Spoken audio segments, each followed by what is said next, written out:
Hi friends, welcome to Deepika reviews. ఈ video మీకు నచ్చినట్లయితే వీడియోని లైక్ చేసి షేర్ చేసి సబ్స్క్రైబ్ చేసుకోవడం మర్చిపోకండి.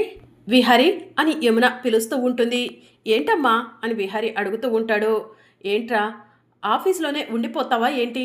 నీకోసం ఇంట్లో వాళ్ళు ఎదురు చూస్తారని నీకు తెలీదా అని యమున విహారిని అడుగుతూ ఉంటుంది. నా కోసం ఇంట్లో ఎదురు చూసేవాళ్ళు ఎవరున్నారమ్మా అని విహారి అడుగుతూ ఉంటాడు. అదేంట్రా అలా అంటున్నావు? నీ కోసం ఎవరు ఎదురు చూసినా చూడకపోయినా ఈ అమ్మ ఎదురు చూస్తుంది. నా తరువాత నీ కోసం ఎదురు చూడటానికి సిరి ఉందిరా అని చెప్పి యమున చెప్తూ ఉంటుంది. అది కాదమ్మా అని విహారి అంటూ ఉంటే, ఇంకేం చెప్పకు విహారి, సిరి చిన్నపిల్ల. అటు సహస్ర చూస్తేనేమో పబ్బులంటూ పార్టీలంటూ పబ్బుల చుట్టూ తిరుగుతూ ఉంటుంది. నువ్వు చూస్తే ఆఫీసు వర్క్ అంటావు. సిరికి అటు అమ్మ ప్రేమ ఇటు నాన్న ప్రేమ రెండూ దక్కట్లేదురా. అది ఏం తప్పు చేసిందిరా? నీకు కూతురుగా పుట్టడమే అది చేసిన తప్పారా అని చెప్పి యమున అడుగుతూ ఉంటుంది. అది కాదమ్మా అని విహారి అంటూ ఉంటే, పాపంరా, సిరి ఎన్నో రోజుల నుంచి నీ ప్రేమ కోసం ఎదురు చూస్తుందిరా. ఒక్కసారి సిరిని ప్రేమగా దగ్గరికి తీసుకోరా, అది సంతోషపడుతుంది అని చెప్పి యమున చెప్తూ ఉంటుంది. అవునానా, నువ్వంటే నాకు చాలా ఇష్టం. ఎంత అంటే అమ్మ కంటే కూడా నీపైనే నాకు ఎక్కువ ప్రేమ ఉంటుంది. కానీ నువ్వు నా వైపు ఒక్కసారి కూడా చూడవు అని చెప్పి సిరి చెప్తూ ఉంటుంది. అవును విహారీ బాబు, సిరమ్మ చాలా మంచిది. సిరమ్మ మనసు ఇంకా మంచిది. రోజు రాత్రి మీరు నిద్రపోయిన తరువాత మీకు తెలియకుండా వచ్చి మీ పక్కలో పడుకుంటుంది. ఎప్పుడు కూడా నాన్న కుర్చీలా ఉండాలనుకుంటుంది. సిరమ్మను బాధ పెట్టకండి విహారీ బాబు. సహస్రమ్మ ఎలాగూ సిరమ్మ ఆలన పాలన చూసుకోవట్లేదు. కనీసం అప్పుడప్పుడు మీరైనా సిరమ్మను దగ్గరకు తీసుకోండి విహారీ బాబు అని చెప్పి పండు చెప్తూ ఉంటాడు. అప్పుడే సహస్ర బయట నుంచి ఇంట్లోకి వస్తూ ఉంటుంది. విహారీ సహస్రను చూసి సహస్ర అని పిలుస్తూ ఉంటాడు. ఏంటి బాబా, ఆఫీస్ నుంచి ఇంటికి ఎంతసేపు అవుతుంది నువ్వు వచ్చి అని సహస్ర అడుగుతూ ఉంటుంది. నా సంగతి పక్కన పెట్టు, నువ్వెక్కడికి వెళ్ళావు సహస్ర అని విహారీ అడుగుతూ ఉంటాడు. అదేంటి బాబా కొత్తగా అడుగుతున్నావు? కిట్టి పార్టీకి వెళ్ళాను అని సహస్ర చెప్తూ ఉంటుంది. సిరి నీ కడుపున పుట్టిన కూతురేనా అని విహారీ అడుగుతూ ఉంటాడు. బావకి అనుమానం వచ్చిందా ఏంటి? బావ ఇలా నిలదీస్తున్నాడు అని సహస్ర కంగారు పడుతూ ఉంటుంది. నిన్నే సహస్ర అడుగుతుంది. సిరి నీ కడుపునే పుట్టిందా అని చెప్పి విహారీ అడుగుతూ ఉంటాడు.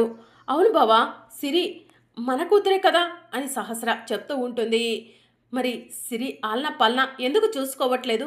పబ్బులు కిట్టి పార్టీలంటూ ఎందుకు తిరుగుతున్నావు సహస్ర అని విహారీ అంటూ ఉంటాడు.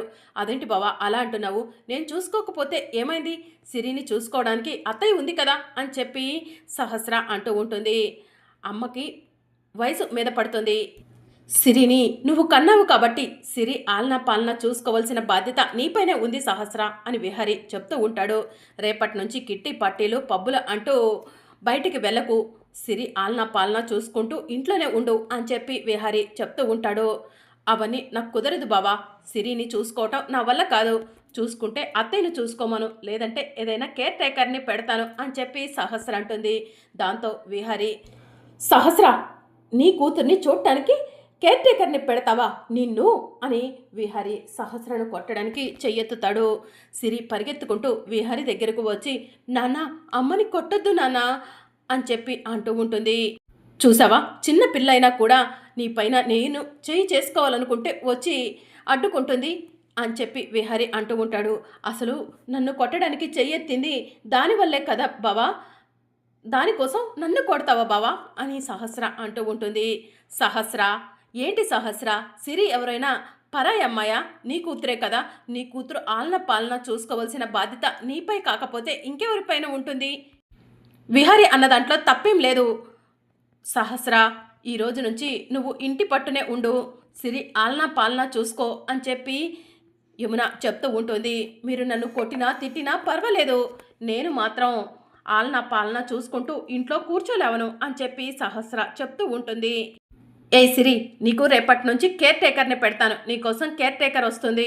నువ్వు కేర్ టేకర్తో నీకు కావలసినవన్నీ చేయించుకొని తిను, అంతేకాని నన్ను ఇబ్బంది పెట్టకు అని సహస్ర కోపంగా అక్కడి నుంచి వెళ్ళిపోతుంది. చూసావా చూసావా విహారీ, సహస్ర చూస్తే అలా ఉంది, నిన్ను చూస్తే ఇలా ఉన్నావు అని చెప్పి యమున అంటూ ఉంటుంది. నానమ్మ, నాన్నని ఏమీ అనకు. నాన్న ఆఫీస్ వర్క్ మీద బిజీగా ఉంటున్నారు కదా, నాన్నను మీరేదైనా అంటే నాన్న బాధపడతారు అని సిరి చెప్తూ ఉంటుంది. చూసావారా, చిన్నపిల్లైనా కూడా మీ గురించి ఇంతలా ఆలోచిస్తుంది. మీరిద్దరూ కలిసి దాని గురించి కొంచెం కూడా ఆలోచించలేకపోతున్నారు అని చెప్పి యమున కోపంగా అక్కడి నుంచి వెళ్ళిపోతుంది. నానా, మీరు బాధపడకండి. నాని కోపంలో 2 మాటలు అన్నదని మీరు వెళ్ళి రెస్ట్ తీసుకోండి నానా అని సిరి చెప్తూ ఉంటుంది. ఇక విహారి అక్కడి నుంచి వెళ్ళిపోతాడు. సిరమ్మ, నీది నిజంగా చాలా గొప్ప మనసమ్మా. అచ్చం మా లక్ష్మమ్మ లాంటి మనసే అని పండు చెప్తూ ఉంటాడు. ఆ లక్ష్మి ఎవరు పండు అని చెప్పి సిరి అడుగుతూ ఉంటుంది. పెద్దగా మాట్లాడకు సిరమ్మ, ఆ పేరు వింటే ఈ ఇంట్లో కొంతమందికి కోపం వస్తుంది. లక్ష్మమ్మ గురించి ఇప్పుడు కాదు మరెప్పుడైనా చెప్తాను, తను నా చెల్లెలు అని చెప్పి పండు చెప్తూ ఉంటాడు. ఇక మరోవైపు యమున గుడికి వెళ్తుంది. దేవుడా, నా కొడుకు ఇన్ని రోజులు తాగుడుకు బానిసయ్యి కుటుంబాన్ని పట్టించుకోవట్లేదని బాధపడ్డాను. ఇప్పుడు నా కొడుకు ఆఫీస్ బాధ్యతలు తీసుకొని అన్నీ సక్రమంగా చూసుకుంటున్నాడు. తన కూతురు సిరిని కూడా దగ్గరకు తీసుకునేలా చెయ్యి దేవుడా. తన కూతురు సిరి తండ్రి ప్రేమ కోసం పాకులాడుతుంది అని చెప్పి యమున దేవుడికి దండం పెట్టుకుంటూ ఉంటుంది. ఇన్ని రోజులు లక్ష్మి కనిపించట్లేదని లక్ష్మి కోసం పిచ్చివాడైపోయిన నా కొడుకు మళ్ళీ తిరిగి మామూలు మనిషి అయ్యాడు. లక్ష్మి ఆచూకీ తెలియదని తనకు తాను సర్ది చెప్పుకున్నట్టున్నాడు.